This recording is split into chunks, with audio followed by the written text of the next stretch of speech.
Piers Morgan had Dave Rubin and Gary Stevenson on to argue about, economic inequality in America. And I want to watch this together with you. I'm going to have opinions as we go. And then I want to know what you think of the comments, but let's just jump right into it. I think it's really interesting. He kicks it off with a clip of Bill Burr ranting on his podcast. This is the amount of people that are struggling out there because of these fucking billionaires. And they got us all arguing liberal and conservative. We got to stop doing that. I am so tired of hearing about people going to bed worried about what's going to happen next week. There is so much fucking money in this country. And there's so much work being done, And if you work a full fucking week at a job, you should be able to pay your fucking rent. You shouldn't have to go out and get another fucking job and still be struggling. It's bad for the country because then the kids don't see their parents and they're not getting the upbringing that they need. It's so these fucking billionaires, they need to be put down, like fucking rabid dogs. They're like rabid with fucking greed and just going out and just dividing everybody. And he goes on. It's a spectacular rant, I have to say, and it resonated a lot with people. So does this mean that we're facing the dawn of a winning new brand of economic populism or left? Should regular working voters be worried about a billionaire power grab? Which is exactly what America voted for and what it needs. We're going to debate all this. Not natural bedfellows, but in a way, both have very strong views about this same issue, which reflect how people are split about this, right? I want to start with you, Gary. It's an incredible book. It's sold buckets of copies. You're number one with the paperback. On the front, it says, an unforgettable story of greed, financial madness, and moral decay. Now, you went from a council estate, working class council estate in Ilford in Essex, sort of east of London for Americans. You rose to become Citibank's most profitable trader in the world, but you grew increasingly disgusted by what you saw as the blatant inequality of the system that you were gaming. You had a breakdown, and then you quit, and you're now an avid anti-inequality campaigner. You think there are fundamental changes required in the system, centered around redistribution of wealth and resource, or the whole thing will collapse. So, starting with you, how much did that resonate with you, what Bill Burr was saying? Well, I come from a poor background. I come from a poor background in East London. My friends and my family still live in that background. So, these stories of mum skipping meals so the kids can eat, people not being able to put the heating on in the winter, that's common. That's really, really, and I think it's important that we say that in spaces like these, because now I exist in these media spaces, and I've been to these fancy universities, I've worked in the banks. A lot of wealthy people don't see that's happening. In this country, I'm talking to you right now, half the country struggles to simultaneously feed the kids and turn the heating on. That's the truth, and I know it's getting that way in America as well. So of course it resonates with me. Of course it resonates with me. The poverty is out of control. I mean, Dave, the argument will be. I'll let you espouse the argument you want to espouse, but one of the big arguments, of course, is that what billionaires like Elon Musk have done, for example, is they build tremendous businesses which generate tremendous amount of jobs for people to then earn good money and do exactly what a lot of people here can't afford to do. So therefore, they can be a force for good, albeit obviously you're going to get bad apples. How do you see it? Sure. Well, first, let me jump to the part that I agree with, which is that, of course, there is inequality. And would we all like to see poor people have more? And is it possible that some people have, quote unquote, too much? It's hard to agree what that might be, but I'm sympathetic to that argument for sure. And that's in my country, and that's across the pond right here. That's number one. Okay, I just have to jump in here real quick. So if we all agree that the poorest among us should, quote, have more, where's that going to come from, right? A handful of people have half of everything.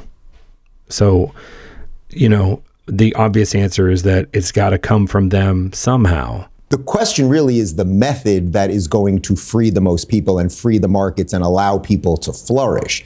I believe in free market capitalism. I want there to be as much competition as possible. I don't have a problem with billionaires because, generally speaking, billionaires have built things. Well, okay, here's another problem. The billionaires have gotten as big as they've gotten because there isn't competition, right? They've been allowed to buy up all their competition. There's no antitrust being enforced. So you say, oh, billionaires have built things, right? But unchecked, they just consolidate all that wealth to the top, which is where we find ourselves. I mean, the idea that Elon Musk is devoting this amount of time to working for the government to help make sure that the government is more efficient is pretty spectacular. If I could jump back to the Bill Burr clip for just a moment, I know Bill a little bit, where we've traveled in some of the same circles. I mean, he's surrounded by all millionaires. It used to be that Bernie Sanders was always complaining about millionaires. Then Bernie Sanders became a millionaire and he started complaining about billionaires. The idea that if you just somehow magically took out, well, he also made a violent threat there, but let's put that aside for a moment. But if you somehow took these people out, or if you took 10 billionaires and you took all of Jeff Bezos' money and you took all of Peter Thiel's money and Mark Zuckerberg, et cetera, you took all of their money and you redistributed it throughout the system, that somehow 3 years later things would be better, I think is a completely faulty argument. There's way more things as it pertains to education and teaching people proper value of money and what economics really is that I think is way more important than just demonizing the billionaire class or any other class. Class warfare does not work and will ultimately lead to kind of what his bad joke was about, which was violence against these people. Right. I mean, wealth redistribution in and of itself doesn't solve anything. But if you had all of that money to work with, you could put some of it towards education. You could build out these systems that are currently being, completely gutted. And that's the delivery system, Guy. It's not just a stack of money. I was a trader for a long time. And I worked with a much older trader. In the book, he's called JB. He had a good quote about these kinds of opinions. He said, opinions are like arseholes. Everybody's got one. Now listen, I don't get paid to have opinions, okay? I was one of the best paid and most successful traders in the world, for one of the biggest banks in the world. I put bets. I place bets. And I've been betting for 14 years that the working class in my country and the working class in your country will collapse into desperate, worsening poverty year after year. I'm a multimillionaire from doing that, from betting on that. Traders message me every day. They say what's going to happen. I say it's going to get worse. I've been betting on it since the beginning of COVID. I've made millions on it. All the best traders know. Let me explain to you how economics works, all right? You guys work in media, all right? I work for Citibank. You call up Citibank and you say, I want an opinion on what's going to happen to the economy. They pay me £2 million a year. Do they give me the phone? No, they don't. Kids like me don't get the phone. We get the money, okay? I shouldn't be here. Doesn't make no sense for me to have a YouTube channel. Doesn't make no sense for me to be here. I got paid millions of dollars a year to bet on the collapse of your working class, okay? I've walked away to come here on this show for free because I want to tell the public, the American people, this gets worse. This and gets worse. Well, I'm not just saying it, I'm betting on it. No, I understand. Yeah. So explain what you mean. So when you say you've been betting on it, okay, right. So I started explain to people who don't know the system. I started working in 2008, which, as you'll know, is the Lehman crisis, right? The collapse of the economy. And my job too big to fail. My job was betting on interest rates. As you'll know, in 2008, all the interest rates went to zero. Then my job is when will the interest rates come back up, which is kind of a proxy for when will the economy recover. I'll give you a history lesson on it, right? In 2008, everybody said 2009. In 2009, they said 2010. In 2010, they said 2011. Every single year, up until 2020, they said rates will recover next year, until 2020, when they finally said rates will stay zero forever. We're bad at this. We're bad at this, okay? I'm fucking good at this, all right? Why did interest rates not recover after 2008? Because people weren't spending money. Zero interest rates are supposed to get people spending. Why did zero interest rates not get people spending? I had the radical idea of going out and asking people, what do you think people say when I ask them, why aren't you spending more money? What do you think people say? They're not spending more money because they probably don't have more money. Yeah. And when I looked at their financial situations, what I saw, this is in early 2010s, I was in my mid-20s, I saw a generation of people, my parents' generation, who owned property, and another generation of people, their kids, my generation, who will never own property. The middle class are losing their homes. The middle class are losing their wealth. Where is that wealth going? Where is that wealth And your going? argument is it's going just to the super rich. Where else? So they're getting. So Dave, I mean. Well, I think it's important to make a distinction that first off, what's happening in your country and our country are not exactly the same, but largely over the last decade, until the last month where we now have Donald Trump, both of our countries have been going in the direction of more big government, more regulation, more of the middle management nonsense that Elon Musk is uncovering every day. So I would be for removing as much of that as possible, removing as much of the waste. I mean, we are now seeing with USAID and everything else that Elon is uncovering with Doge, that the amount of waste and absolute fraud, and I would say criminal negligence in the system is a huge root of it. So I agree. Yeah. So again, I agree with some of the symptoms you're talking about for sure. The question is the diagnosis. So how do you then say to the person that can't afford the house, how do you afford a house? Well, one way you might want to do it is I would, if I was in charge of your country or mine, I would lower taxes for everybody. I would do a flat tax for everybody. Make sure so whether you're a billionaire or whether you make $100,000 or 75 grand, whatever it might be, you're going to pay whatever the number is. We can all agree on the number. Let's say it's 10%. The billionaire is still paying way more in taxes. But this type of class warfare that we've been caught up in, where the common phrase always is, well, they have to pay their fair share. Well, who decides what the fair share is? And guess what? Someone will always want more of your money. Gary? Listen, I don't like opinions. I'm not really interested in opinions. I make predictions. What you've said you want is what you're going to get, right? Because this is the policy of the new government. Do you think living standards for your average working class American are going to improve? Yes, absolutely. All right, that's good. Put this on YouTube. Put this on YouTube because I'll call back. Why are you convinced they won't? Listen, I've got a video. Because Trump in his first 3 years before the pandemic, that was happening. Yes, absolutely it was. So why can't he do it again? I've got a video, June 2020, beginning of COVID, right at the beginning of COVID, okay? What's the total US government deficit now since the beginning of COVID? Do you know? It's $13 trillion, okay? That's $40,000 for every single man, woman, and child in the entire country of the United States of America. Every single man, even the babies, all right? So if you're out there watching and you're not $40,000 richer now, somebody's got your $40,000, okay? Who's got that money now? So the most amazing thing I've ever seen at the beginning of COVID, we all knew governments across the world were going to give these unbelievable, enormous amounts of money out. The UK number is just over £1 trillion, by the way. These enormous amounts of money being given out. Nobody asked the question, who's going to end up with that money?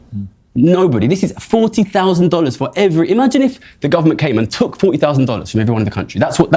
And gave it to somebody.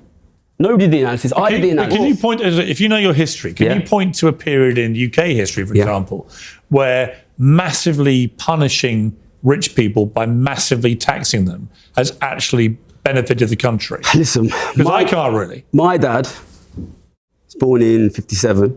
He worked for the post office. Royal Mail, 35 years, never once earned more than the average wage in the country.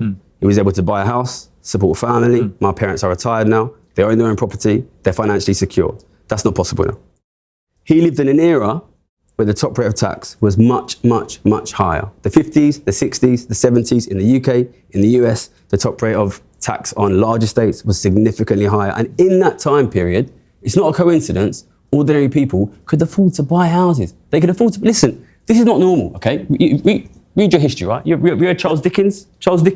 In this country we're talking in right now, 150 years ago, ordinary men and women lived in desperate poverty, okay?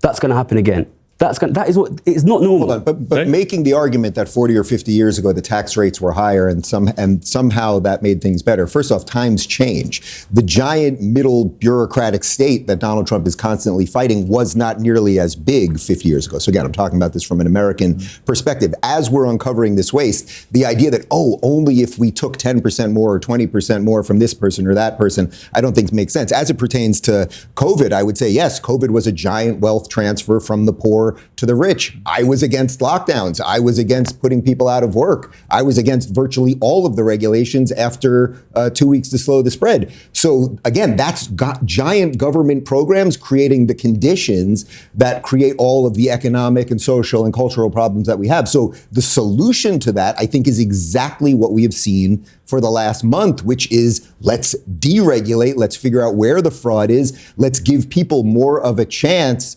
we can deregulate the banks so that they're willing to loan again, so that people can buy houses again. Let's stop printing money so interest rates go down and inflation goes down so that people can actually get loans, so that America loans right now are something like 6-7%. It's very hard to buy a house at that rate. When I bought my house only a couple of years ago, it was around 2.9%. Well, then it's valuable because, okay, you're going to pay a little penalty and hopefully your house goes up over time. So just removing the government and the regulations and the waste, that to me is the answer, not just I need that guy's money and I really would like it. Could I ask a question? You've accepted there that during COVID, there was a massive transfer of wealth from the poor to the rich, and all the statistics support that. After COVID, after lockdowns, after reopening, we know there's been a massive transfer of wealth from the poor to the rich. We then saw a massive fall in living standards for the middle class and for the poor. Do you think those two things are connected? From an American perspective, I would say those things are largely connected because they decided to print money relentlessly. That's what we did. We did the Inflation Reduction Act, which was actually an inflation increase act. The average increase in US billionaires' wealth in the first year of COVID was more than 100%, doubling of wealth. What's the US GDP rate of growth? 3%, 4%? Top of my head, I don't know. At what rate does a billionaire's wealth increase? These guys doubled in 1 year. But wasn't that maybe? But Gary, isn't that a bit disingenuous? Because the reason their wealth increased so exponentially in that period was just because stock prices flew up, right? I don't think it's just that. I don't think it's just that. Wasn't that how they accrued the extra wealth? I've got a video explaining exactly this, all right? Listen, you lock down the economy, okay? Ordinary family, my parents, how much their expenses decrease. But are you arguing that the billionaires locked down the economy? I mean, I knew. No, not all. I'm just trying to explain what happened, all right? You lock down the economy, okay? My parents, how much is their expenditure for? Basically nothing. Basically nothing, because their expenditure is entirely rent, mortgage, food, bills. Like, that's poor people's expenditure. Right. Whose expenditure falls during COVID? The people who have, normally would go out and spend a lot of money. People who have a lot of luxury spending. Were spending. Non-essential spending. They were accumulating more money. So if you ban luxury spending and you replace it with, as you say, government printed money, what's going to happen? That printed money is going to go to people who work in the service sector. They're going to use it to pay their bills. It's going to go to the rich people who own the corporations, who own the houses, who own the debt, and they can't spend it. What you have is basically a massive cash injection from the government through the poor to the rich. Listen, we saw the biggest and fastest ever transfer of wealth and increase in inequality in the history of our nations. And it was immediately followed by an inflationary crisis and a collapse in cost of living. This is the clearest proof you will ever need. You don't need me, somebody who's made millions of pounds betting on this. The clearest proof you will ever need of the absolutely bloody obvious fact that if you massively increase inequality, you will decrease living standards for working people. Well, it seems to me that the part we're agreeing on is that we all seem to agree that giant government spending and giant government control over the economy and over our lives ultimately is bad. I don't blame. Yeah, I don't really see the correlation between that reality, which we can all agree to, and the fact that it's the billionaires' fault for getting richer. Exactly. When actually a lot of that wealth was just accrued from. Listen, I'm not Mahatma Gandhi. I'm not Mother Teresa. I'm not a moral philosopher. I'm one of the best economists in the fucking world at this, okay? I'm here to tell you what's happening. If you massively increase inequality, these guys, they don't just sit on that $10 trillion. They don't just sit on it. They use that to buy assets. They buy the assets that ordinary American working families need. The reason why American families, their kids can't afford homes is because they're now competing with a billionaire class that is $10 trillion richer. $10 trillion, that's $40,000 for every American man, woman. What do you say to that? Well, I would say that even if we were to take that premise as true, so I'll go with you on the premise, the fault would not lie within the billionaire doing something that is right. So if we're in agreement on that, I think that's positive. But where does the poverty lie? So then the issue really is, what would you want a competent government to do? And I think what you would want a competent government to do is make sure that there is as little waste as possible, that we're not spending money on trans comic books in Peru, which is literally what we're finding out right now. And we're going to perhaps audit the Fed and find out where the trillions of dollars to Ukraine went and everything else. And if we have a proper accounting, the same way you run your household and anyone would run their business, then we could probably address some of these issues. But I'm glad to hear that we're not really blaming the billionaires who are just playing the game as the game is set up. Yeah, what you want to change is the system. Yeah, look, I'm not here to blame nobody. Listen, I'm a rich person. You're a rich person. I just met you today, but you've got a very nice suit. I'm doing all right. It is a new suit. Listen, I'll tell you what a competent government would do. A competent government would stop this massive increase of inequality from accelerating out of all control. How would you do it? So do you agree with Donald Trump's policies on that? Because by lowering taxes, by lowering regulation, by getting rid of inefficiency, I mean, I'm with you on the premise. How rich is Elon Musk? How rich is Elon Musk? he's worth trillions. I don't know. Okay, let's say he's worth $300 billion. Okay, what is his passive income going to be on $300 billion? No, I understand. So you want him to $15 be billion taxed a year. more. $15 billion a year. Okay, what's $15 billion a year per week? We're talking about something like $300 million a week. But what's your point? These guys have no choice but to buy up the assets. These guys will buy up all of the assets. If you allow these people to be extraordinarily rich, they're not bad people. Well, in some cases they might be, but also, I don't know these guys, right? They will buy up all the assets. And ordinary people will own nothing. Well, this conversation continues, and I'm going to stop it here because at this point, Piers brings up Elon Musk and paints this glowing picture of Musk as a philanthropist, as a genius, as somebody who's just bending over backwards, giving of his own time to step in for no reward to help us fix our government. And isn't he a glowing example of everything on the counter argument of this? And I just can't listen to it, right? It just ignores all the reality as though there's no profit motive to Elon Musk, you know, being eyeballs deep in our treasury systems with all of the contracts he has with our government, et cetera, et cetera. That's other videos. Anyway, you can go to Piers Morgan's channel if you want to watch the rest of this. Otherwise, let me know what you think in the comments.